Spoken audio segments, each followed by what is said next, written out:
Welcome back to the PremoDonnas podcast. I'm Mishka, and today we're going to be doing things a bit different. Imperium couldn't be here, so I'm flying solo, but don't worry, I've got a good episode for you.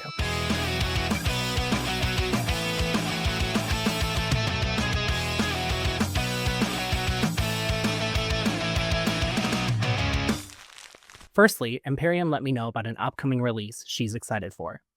The group Baby Metal announced a new album that is slated to drop on June 13th. The announcement reads, in addition to live show favorites like Metal featuring Tom Morello and Rattata with Electric Callboy, the new album features 10 standout tracks. From Me to You, a track featuring Poppy, whose performance at this year's Grammy Awards is still fresh in our minds, composed by Jordan Fish, formerly of Bring Me the Horizon. My Queen, a collaboration with Canadian metalcore band Spiritbox, widely regarded as the leading band in the next generation of metal. Song 3, a brutal counting song with Slaughter to Prevail, a Russian death metal band rapidly gaining popularity at festivals as they pursue a Guinness World Record for the largest wall of death. You can check out the full announcement on their website, www.babymetal.com. Secondly, Sad Summerfest, a touring summer festival that began in 2019, isn't happening this year. The festival shared this message on their socials. We've decided to take 2025 off and finally catch our breath. However, we've already begun discussions for what is next, and we cannot wait to resurface when the time is right. Until then, please go out and support all of your favorite artists on tours and festivals this summer. And let's keep the flame burning together. Now, Imperium and I can't help but wonder if the choice to cancel this year's event has something to do with Warped Tour's return. What do you think? On to the pop topics for this episode. Lady Gaga recently announced the Mayhem Ball Tour, a world tour with over 40 scheduled shows in cities across the globe. This tour kicks off July 16th in Las Vegas. She's doing 2 nights in Toronto, and it's really reminding me of the memories I had from when I went to see her at the Monster Ball. She had really huge set pieces, the theatrics. She had a flaming, burning statue of Jesus. It was honestly really cool, and it's one of those situations where if you can get tickets, I'm super jealous, but I hope you have an amazing time. Lastly, Miley Cyrus announced a new album set to release on May 30th. Titled Something Beautiful. This will be Miley's 9th studio album, and it will also be a visual album. Described as a pop opera, the album is inspired by Pink Floyd's album The Wall. Now, I've been a fan of Miley since her Hannah Montana days. Shout out to all the Disney kids.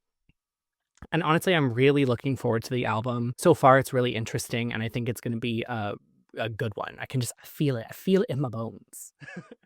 What do you think about the upcoming Baby Metal album? Will you try to get tickets to the Mayhem Ball? And do you think Sad Summerfest was forced to take a break this year because of Warped Tour returning? Drop a comment below and let us know your thoughts.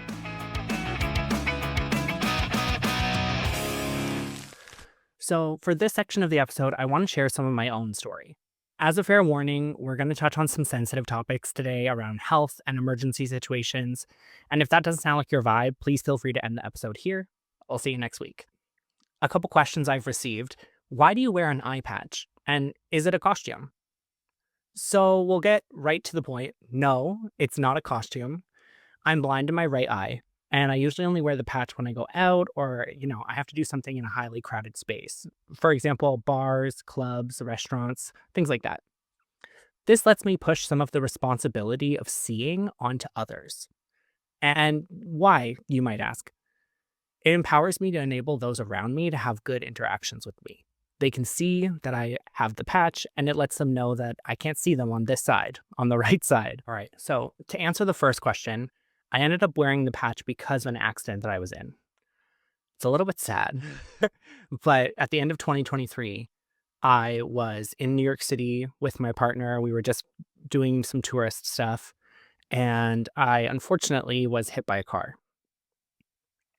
It's one of those situations where, we had gone out for the evening with some friends. We went to a bar. I couldn't tell you what the bar's name is. I completely forget. I actually have very little memory from that night, unfortunately. But we were out, we were drinking, but not in excess. We were really out to socialize and to see some friends we hadn't seen in quite a long time. And overall, the night was good until it wasn't. So my partner and I at the time got into a little bit of a tiff with each other on the way home from the bar.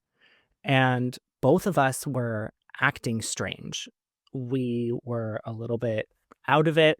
I personally was a lot more intoxicated than I would have expected to be. And so, without any evidence at all, we have a little bit of a conspiracy theory that perhaps our drinks were spiked with something. I'm talking like I've had my party days, Imperium can attest, but I was so intoxicated to the point where I was having trouble standing upright, to the point where I was slurring all of my speech, to the point where I couldn't use my phone to, like, map where I needed to go. At some point, my partner and I got separated from each other, and I ended up walking the wrong way all the way across Manhattan, literally from one water edge to another water edge, all at, like, 3 o'clock in the morning.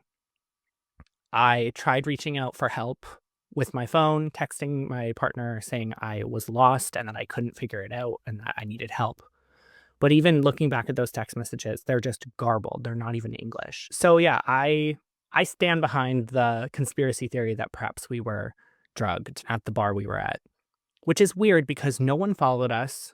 No one, generally speaking, if someone's going to drug your drink or spike your drink or something, they want something from you, be it some sort of sexual interaction or perhaps to rob you or something like that. But no one followed us home. Nobody interacted with us at the bar in a weird way. We watched our drinks the entire time. So I hate to say this because, again, we don't have any evidence, but I can't help but feel like maybe our drinks were spiked by a bartender with the idea that we would then spend more money because we were inebriated. Um, yeah, I don't have proof for that, but I can only speak from my experience, and what I remember of the experience is that I was beyond intoxicated what I normally have experienced. Anyways, I don't remember this part either, but apparently I walked out into the street and I was struck by a vehicle. I was thrown quite a distance. I broke my arm. You can see the scarring here. It came out. The bone came out of my body. It was gross. It was really not fun. I don't recommend it. But yeah, no, it was just one of those things where the situation was so odd and so unexpected that it really it was confusing. So, that's kind of what occurred.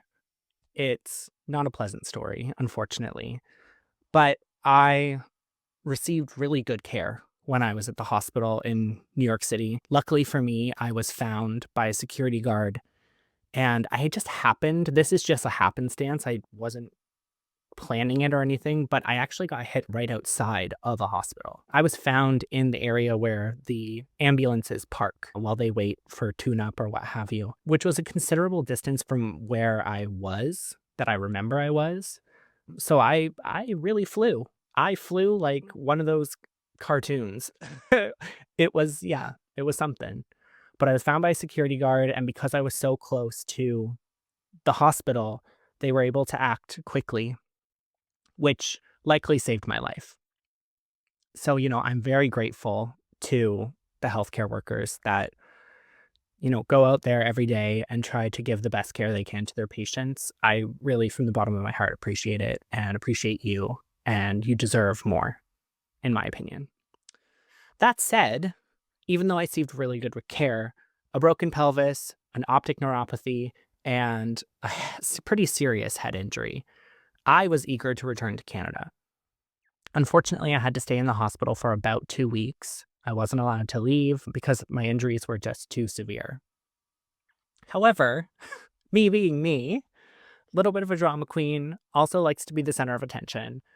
I have a few funny stories from my time in the hospital. So, firstly, just to preface all of this, I was experiencing what they call delirium.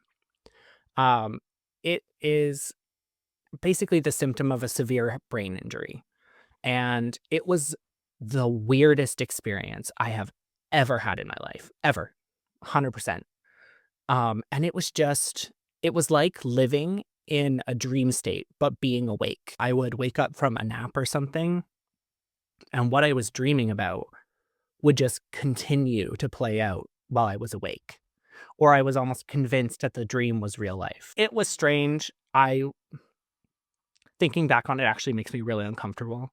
I'll be honest with you, because you're kind of operating on a baseline level, right? So I was not fully myself personality wise. And I was also really confused. It was really confusing. It's kind of like when you have a nightmare and it feels so real that when you wake up, you've woken up with tears in your eyes, or you still feel unsettled by the dream after you wake up.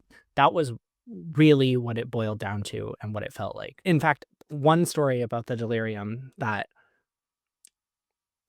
I try to see it in a positive light, so I look at it from a humorous perspective. However, you know me, I follow all the pop stuff. I'm the pop side of the two of us here at PremoDonnas. So I really, I have a lot of information about pop culture stored in my brain sponge. And I had a dream that I was in Korea as like a K-pop artist, and that obviously I was in the hospital for some reason, that I had been injured, because I know a little bit about the background of the K-pop world and how strict and controlling the K-pop music labels can be. And they do have, well, I shouldn't say that they do have, they probably have medical facilities that are strictly for their employees, like K-pop artists, dancers, things like that. And if needed, they'd be able to, seek private care for their employees. So while I was there, I had this dream that I was in Korea at a hospital and that there was a mistake, and that I was in this K-pop idol hospital, but I'm not a K-pop idol, and they'd made a mistake. I shouldn't be here. When I woke up, just like coincidence, they were taking blood from me fairly regularly, like once every couple of hours. And they would come in and have to like put the IV in to take the blood sample. And they would always do it even if I wasn't awake or anything like that. So I woke up to a nurse taking my blood, because she obviously had to stab me with the needle and things like that. And this nurse just happened to be I believe, Korean or possibly Cantonese woman. She left, but that kind of took the delirium of the dream I was having and like brought it into the real life. And I was convinced. I was convinced that I was in Korea, that this was a mistake, and I needed to go home. I remember going out to the nurses' like little station they have in the hallway and literally saying to them, I think there's been a mistake. I don't think I'm supposed to be here. Like, I'm okay, kind of a thing. And the nurses knew I was in the neurology unit. So, of course, the nurses knew that I was experiencing delirium, and they understood that this was just like a side effect of that. So they were very kind. Admittedly, they were very kind. And they just reassured me that I wasn't in Korea, that everything was okay, that I was going to be fine, but that I wasn't in Korea, and that I'm not a K-pop star, and that it's not a mistake. It was something. It was something. I have full memory of this. It was so real. It was so real. Like, I have no other way of saying it, just the fact that I was convinced that was the truth. Another little funny story I have, after about a week and a half, I was still getting up. I had a broken pelvis, but they recommended that I still get up, move around, and things like that.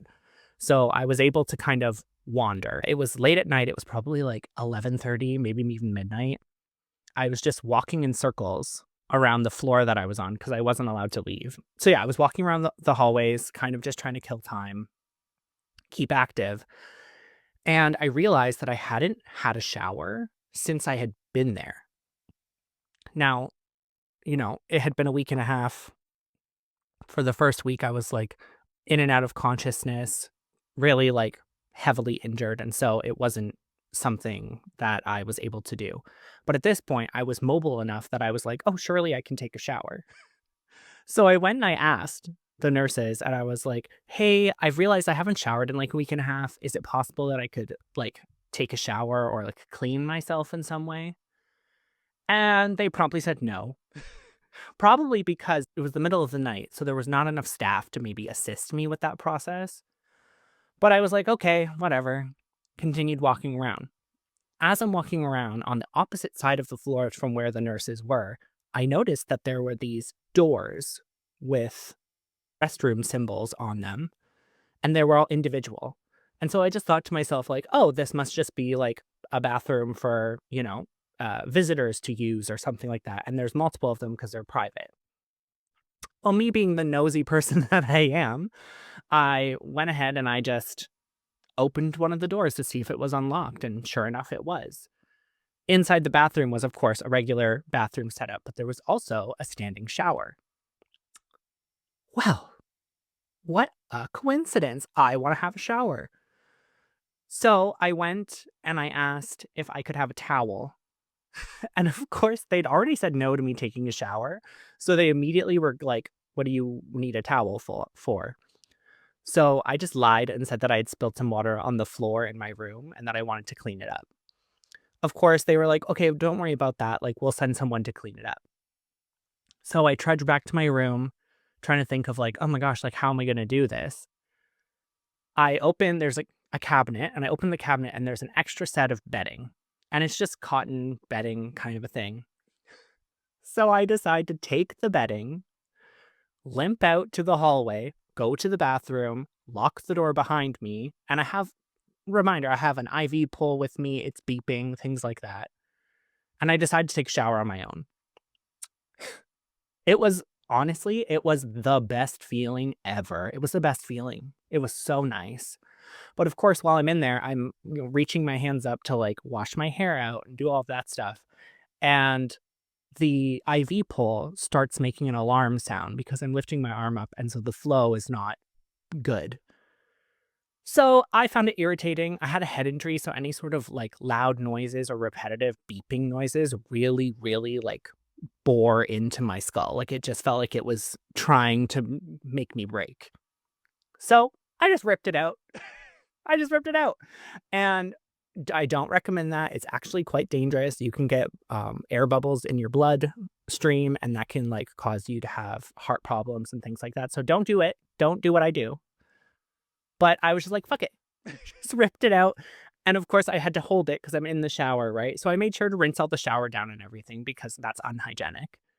But anyways, it stopped bleeding and everything was fine. I finished my shower. I dried off with the extra bedding that I had and then put my clothes back on and went back out into the hallway.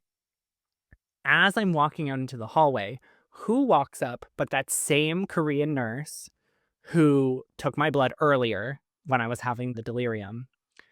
And she looks at me and she just says, "Oh gosh, what did you do?" And I just said very nonchalantly, like, "Oh, well, I just decided to take a shower, but this was beeping, so I just ripped it out." And as soon as I said that, she had a small, like, oh my God moment.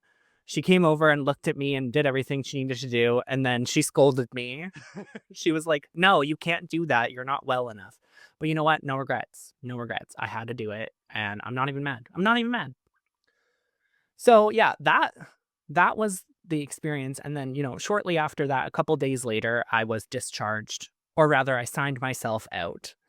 And the reason for this is that I'm Canadian. So in my head, the longer I'm there, just breathing the air in that hospital environment was costing me money. And I recognized that. And also, like, I just got severely injured. I'm not going to be able to work for a while. So I was really, really stressed out about the money side of things because in Canada, if you're in a serious accident like this, they send you to the hospital, they do what they need to do. And unless you're purchasing extra things, for example, like if you needed a set of crutches or if you needed a wheelchair, you would still have to pay for those things unless they were deemed absolutely necessary. So I'm used to a healthcare environment where you don't have to think about the money that much, right? Like there are costs that might come, but at the same time, it's not going to be anything overwhelming. Whereas, as we know, in the United States, healthcare is not covered by taxes or by public funding. And so there is a charge for everything that happens. But yeah, I was very anxious about the money. I wanted to get back to Canada where I felt safer, where I felt like, the system is designed to support me. And so I signed myself out on the last day. For the record, I was told I could leave, but I needed to get a bunch of signatures from all of the people who were attending to me essentially. And that's another major difference that I noticed from Canada versus the United States. In Canada, you've got a team of people that work with you, but they're specifically your team, right? And they all work together collaboratively. Usually there's a doctor or a surgeon who kind of leads the group, but generally speaking, there's a group of people that attend to your needs. In the United States, especially, I was at a university hospital, so a teaching hospital, and there was always a group of people that would come in every day, talk. They would talk about me as if I wasn't sitting in front of them. They wouldn't talk to me, other than maybe the surgeon or the nurse would ask me how I'm doing, but they would talk academically about me while I was sitting there awake. It was very odd. It was very odd. It was weird. But I had to get signatures from all of these different people because turns out they actually all work in different departments and don't actually communicate with one another really at all, other than when they're together. So my surgeon, my neurosurgeon, a bunch of my nurses that were like looking at my like x-rays and things like that had said like, okay, you're set to go home today. But of course, the one person who didn't respond was the person who was supposed to take out my stitches. You can kind of see there I have a bit of a scar, but they were supposed to take the stitches out before I could leave. This person obviously just got too busy throughout their day and they weren't able to sign off on getting me to leave because they hadn't taken out the stitches yet. But I was set. I was ready to go. I wanted to be out of there. I wanted to go back to Canada. Fuck New York. Sorry to my New York friends. But like, fuck this shit. I'm done. So I went to the desk and I was a little frustrated, admittedly. But I was just ready to leave. I was so ready to go. And so I remember saying to the nurse that was at the desk, this feels like a lot of bureaucracy that I don't need to be a part of. Where's the form that I can sign to check myself out? So I went ahead, signed it, and away we went. Some family members came down to pick me up, and luckily my parents had come to stay with me during this time. And so we all went back together. We crossed the border. I stuck my head out the window and literally screamed, "Fuck New York."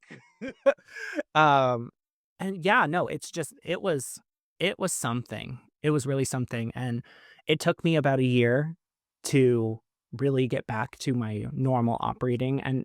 And for that, I was told several times by doctors and by surgeons that I won the lottery, essentially. The genetic and healthcare lottery. I recovered so well. I, bounced back from bouncing off the concrete surprisingly well. So yeah, so, don't feel bad for me. I'm okay. But that's why there's a patch, because I'm blind on this side. And, you know, I studied photography. That's my background. And Imperium and I have worked together for the better part of the last decade, producing content, going to shows, things like that. And it really felt, as a creative, as a photographer, someone who is focused on a visual medium, losing my eyesight was one of my biggest fears. But luckily for me, I have some family members in my life who also live their lives experiencing blindness. And so I was able to kind of move past the loss of my right eye's vision. And, I went through a small mourning period where I had to like reconcile with the fact that I couldn't see out of this eye anymore. And it was rough. But at the same time, I was able to turn that leaf, kind of process that and move on from it. And I'll be honest with you, it's not the end of the world. My left eye works perfectly. No issues. Don't need glasses. Don't need contacts. None of that. But at the same time, I now have to be more wary of the fact that if I get something in my eye or if, I irritate it in some way, this is the only part of me that sees now. So I have to take care of it. So I do sometimes wear glasses when I'm out and about, things like that. But the patch is really more so for the knowledge of others, to let other people be aware that I can't see you. So if you're over here and I bump into you or run into something, which does happen, it hopefully gives me a little bit of grace and allows people to recognize that like, oh, this person can't see. So like, of course they ran into something. But yeah, no, that's that's kind of the story. Shout out to all the healthcare workers out there. Again, I've seen the way that you work in such a high stress environment. And really thank you for going above and beyond. If it weren't for the quick actions of emergency responders and hospital staff, I probably wouldn't be here today. So, really thank you again from the bottom of my heart.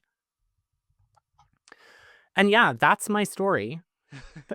It's been something. It's all still quite recent, and I've had a lot of changes since the accident. My partner and I have separated. We were together for 8 years and we separated. But you know what? This is an extreme situation, and to expect someone to just handle it perfectly and like you would expect in a movie or in a situation like that is unfair. So, I just kind of have to accept that it is what it is. So I are single now, which is so weird. We both had previously been in long-term relationships, and it's super strange to think that like you're just on your own now. So that's something that I'm still working through. But overall, I think, I've done a pretty good job of trying to like stay positive, because really that's all you can do. There's like when you're broken, there's nothing, no amount of willpower will fix it. You kind of just have to ride it out. And so I'm still on the tail end of doing all of that, but I'm just really grateful to be here, kind of a thing. So yeah, that's just about wraps it up for me today. Thanks for listening to my story, and a friendly reminder, you can check out our website, PremoDonnas.com, for more content, including concert reviews, interviews, and even all of the episodes. Also, be sure to subscribe, like, rate, and leave a comment down below. It really helps the algorithm to push our videos to new viewers, so we'd appreciate it. Thanks for tuning in to this episode of the PremoDonnas podcast featuring me by myself. We'll be back next week with Imperium, but until then, I'm Mishka, once again, and remember, look both ways. Bye!